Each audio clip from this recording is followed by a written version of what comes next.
Bakit po kailangang ialay ng mga magulang ang kanilang mga anak sa Diyos? Ako po si Father John, ang Post-Catholic Chaplain ng Headquarters and Headquarters Support Group, Philippine Army.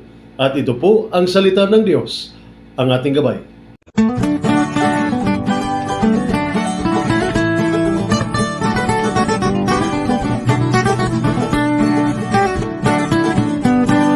Ngayon po ay ikalawang araw ng Pebrero at ginugunita po natin ang kapistahan ng Presentation of the Child Jesus in the Temple at ang mabuting balita ng Panginoon ayon kay San Lucas. Papuri sa iyo, Panginoon. Nang sumapit ang araw ng kanilang pagtupad sa seremonya ng paglilinis ayon sa kautusan ni Moises, pumunta sila sa Jerusalem. Dinala rin nila ang sanggol upang ihandog sa Panginoon. Sapagkat ganito ang sinasabi sa kautusan ng Panginoon, bawat panganay na lalaki ay tatalaga sa Panginoon. Naghandog din sila ng alay na ayon sa hinihingi ng kautusan ng Panginoon.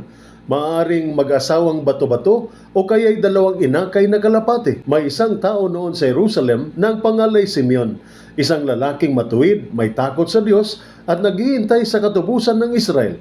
Nasa kanyang Espiritu Santo, ipinahayag nito sa kanya na hindi siya mamamatay hanggat hindi niya nakikita ang Mesiyas na ipinangako ng Panginoon. Sa patnubay ng Espiritu, si Simeon ay pumasok sa templo at nang dalhin doon ni Jose at Maria ang sanggol na si Jesus upang tuparin ang ayon sa hinihingi ng kautusan, kinarga ni Simeon ang sanggol. Pagkatapos nagpuri siya sa Diyos. Ngayon, Panginoon, maaari na pong yumaong mapayapa ang iyong abang alipin ayon sa iyong pangako. Yamang nakita na po ng aking mga mata ang inyong pagliligtas na inyong inihanda sa harapan ng lahat ng bansa. Liwanag po itong tatanglaw sa mga hintil at magbibigay dangal sa inyong bansang Israel. Ang mabuting balita ng ating Panginoon. Pinupuri ka namin, Panginoong Hesukristo. Isang absentee parent o magulang na hindi laging kapiling ang kanyang mga anak ang nagtataka kung bakit walang tamang values at walang pagmamahal sa Diyos ang kanyang mga anak. Marahil maraming magulang ang nasa parehong sitwasyon. Sila ay naguguluhan kung paano lumaki ang kanilang mga anak ng ganong paraan. Ngunit, hindi nila dapat hanapin sa malayo ang dahilan ng negatibong asal ng kanilang mga anak.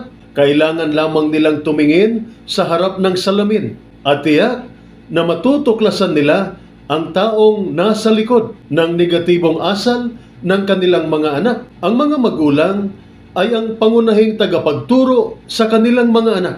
Kaya sila ang kanilang pangunahing guro. Kung pinapalaki nila ang kanilang mga anak na may pagmamahal sa Diyos, sila'y magiging masigasig na mananampalataya. Kung pinapalaki nila ang kanilang mga anak na may disiplina at wastong asal, sila'y magiging ganun din sa kanilang paglaki. Sa mabuting balita, tinitiyak ng mahal na Birheng Maria at ni San Jose na ang batang Jesus ay magiging taong isang labis na nagmamahal sa Diyos.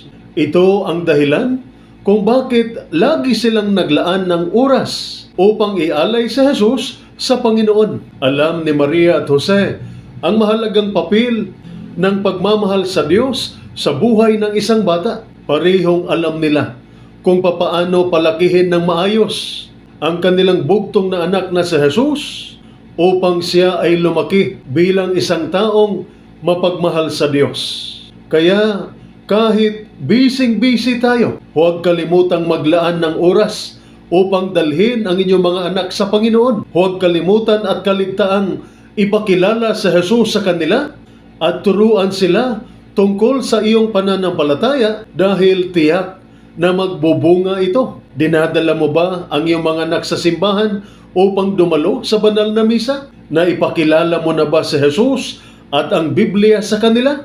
Ano ang hamon sa kapistahan ng presentation ng Batang Jesus sa templo para sa atin sa kasalukuyan?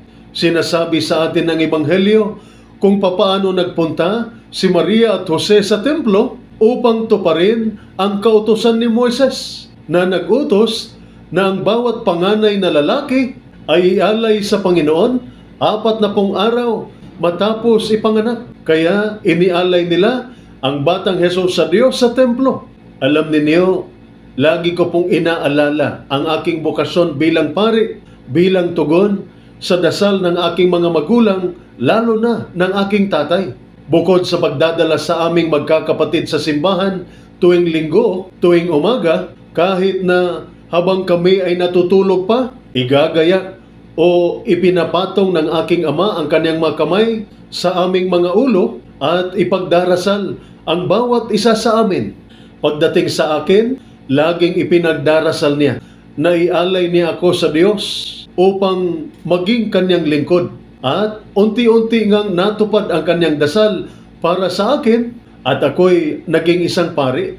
Tulad ni Maria at Jose, ang mga magulang sa kasalukuyan ay dapat ding ialay ang kanilang mga anak sa Diyos. Napakagandang maririnig mula sa mga magulang ang pagsambit sa panalangin, Panginoon, inialay namin sa iyo ang aming anak na ibinigay mo sa amin upang aming mapalaki sa mabuting aral at patnubay, upang siya'y lumago ng lakas, karunungan at biyaya kasama si Kristo.